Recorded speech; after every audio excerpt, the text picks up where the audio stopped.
if likes on tweets mean that they're approved by those people. Some snobs throw it in their Twitter bio. Likes and retweets do not mean approval. But Lauren Murphy did like the tweet because I threw it out there on Twitter. What are we doing here? Like, why is this a prelim fight? We have a possible title eliminator at strawweight between Marina Rodriguez, who's just recently main evented 2 shows in a row, won those main events impressively, taking on the former title hopeful in China's Xiaonan. And this is somebody that hadn't lost a fight in years. And everybody wanted to see the fight. When Zhang Weili was champ to take on Xiaonan, it was China versus China. It would have been great. But we lost it because Carla Esparza is very good at wrestling and can get into a crucifix and finish fights. And listen, I say that this is a possible title eliminator because while it seemed like Carla needed an extra fight to get to the title, and then all of a sudden it seemed like, no, she's going to get a title shot, but none of it's booked. So I can't guarantee anything. But what I can guarantee is that this is going to be a striker's paradise. For Marina Rodriguez, this is her toughest test to date in this division. This is the toughest striker that she has faced. And I think if anybody tells you anything else, they're biased and they don't know what they're talking about. Xiaonan, you might just look at that last loss where, yeah, when she was taking on Carla Esparza, was she favored to win that fight? Slightly. Did she lose impressively? Yes, it was a performance of the night for Carla Esparza, and she doesn't come by those bonuses very often. But if you look at what Xiaonan was able to do all the way up from the debut against a barely 500 fighter in Kaylin Curran, to go through and fight Pahea, Kondo, Hill, Kovacevic, Gadelia, she was able to really light things up on the feet. Her marquee performance was against Karolina Kovacevic, where she forced her into a short-lived retirement. Like, it was insane what she was able to do on that run. She was able to get a good decision win over recently retired Claudia Gadelia. And even before that, against Angela Hill, where she found the success in the striking. It was great to see. But again, I say all of these things that are nice about Xiaonan because people will have forgotten. It's been a long time since she fought Carla Esparza. People also forget where Karolina Kovacevic and Claudia Gadelia were in their careers when she fought them, and they were very much near the end of them even at the time. Claudia hadn't looked good in a couple of years leading up to that fight, and same thing with Karolina. That's why I disagree with the fact that Xiaonan might be one of the top tier strikers in this division, because to me she's not been able to prove that against the at least even borderline elite to this point. To me, her best win's the Angela Hill win to this day, because with Marina Rodriguez, I've seen her outstrike Amanda Hebos, a very high-level striker in this division. Not just outstrike her, finish her on the feet. And against Michelle Waterson, who I know isn't really a top-tier fighter in this division anymore, and that fight didn't even happen in this weight class, she lit her up for 5 rounds consistently, round after round after round, against someone who has really good movement on the feet, and who honestly sort of has at least one of the counters to what should work against Marina Rodriguez, because Rodriguez is sort of that plodding forward kind of a striker. Not a lot of elite footwork out of her corner, I would say. She is sort of that boxing mindset, where high hands, a lot of stalking forward, those really nice leg kicks, so I guess I should say more of a Muay Thai style. But the problem is, she doesn't go to the body, doesn't go to the head, and even to the leg, I might be giving her too much credit. Just not much of a kicker herself, and that's why I do think this fight's going to be very interesting, because for Rodriguez, when she gets on the inside and when she does throw combinations, she lights people on fire. I genuinely think Marina Rodriguez would have a fight of the night, fight of the year style fight with someone like Joanna Jędrzejczyk, because that's how good of a striker I think she is.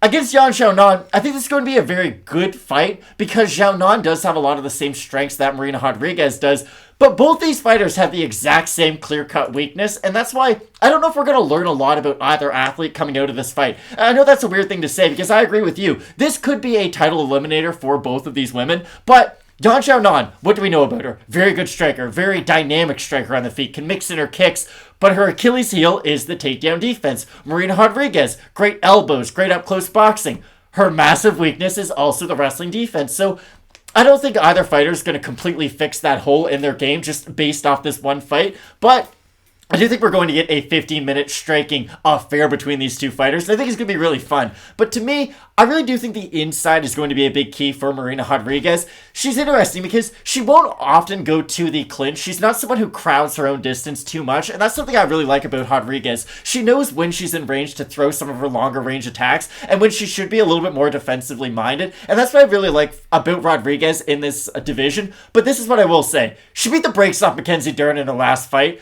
But Mackenzie Dern's not much of a striker herself, and that fight was primarily a striking battle between the two. But that did show that her takedown defense has got a little bit better against top-tier fighters, but I know you're going to get into it. Mackenzie Dern's not much of a wrestler herself. No, Mackenzie Dern, in terms of her wrestling, not that great. Great grappler. Exactly. Great jiu-jitsu.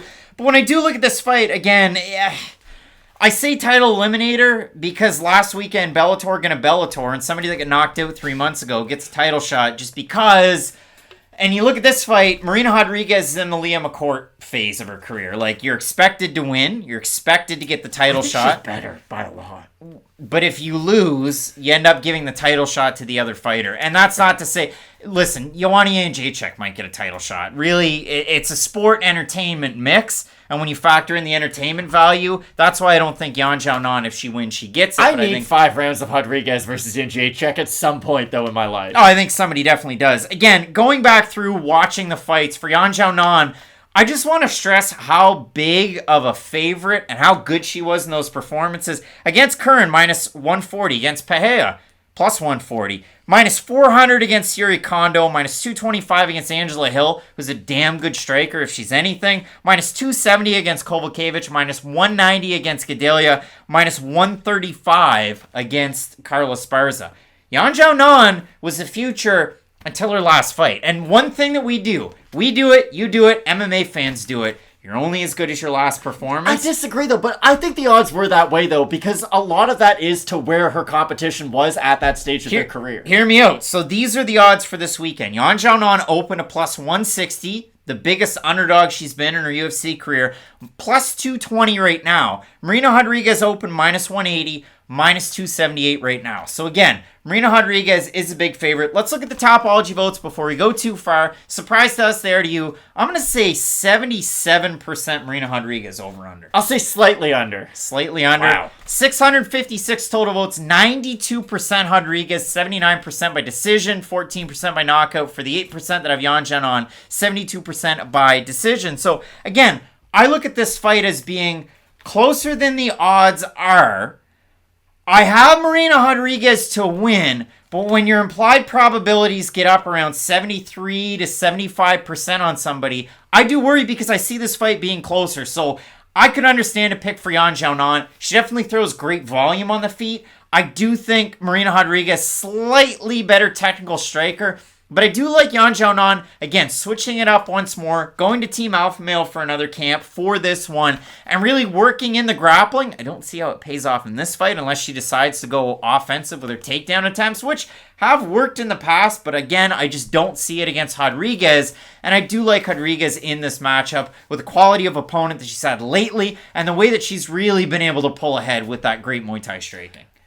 I agree with everything you said, but again, I don't look at Yan Xiaonan as being like the creme de la creme when it comes to the striking in this division. I do think people like Rodriguez, Wei Li, and Joanna are on a tier of their own, and then you can have some of the other good strikers. Again, beating and not finishing Karolina Kowalkiewicz, who had talked about retirement multiple times leading up to that fight, doesn't mean a lot to me. And the Claudia win was a nice one, but again, Claudia hadn't looked great up until that point. You have to remember, she fought in a mirror and did nothing against Randa Marcos just before that fight, and we hadn't seen the best version of Claudia for a little bit before that, so I do like Marina in this matchup. I just think this is a weird fight, honestly, because to me, I feel like Rodriguez is half a fight away from a title shot, if that makes any sense. Should have already got one. Well, but I think Carla Esparza is a little bit more deserving of her, and that's why I say half. Already got one. That's why I say half deserving of a title shot, because it feels like Rodriguez should get a title shot, but there is one person ahead of her, so maybe have this fight in the meantime. But if Rodriguez is able to win, and that is my prediction, I hope they do reward her with that title shot next. Big time fight. I would not discount or rag on anybody to take Yan Xiaonan. She's got a great opportunity to bounce back in this one. Take on Marina Rodriguez. That's only a couple months away from her 35th birthday. How crazy is that? She's been on a roll lately.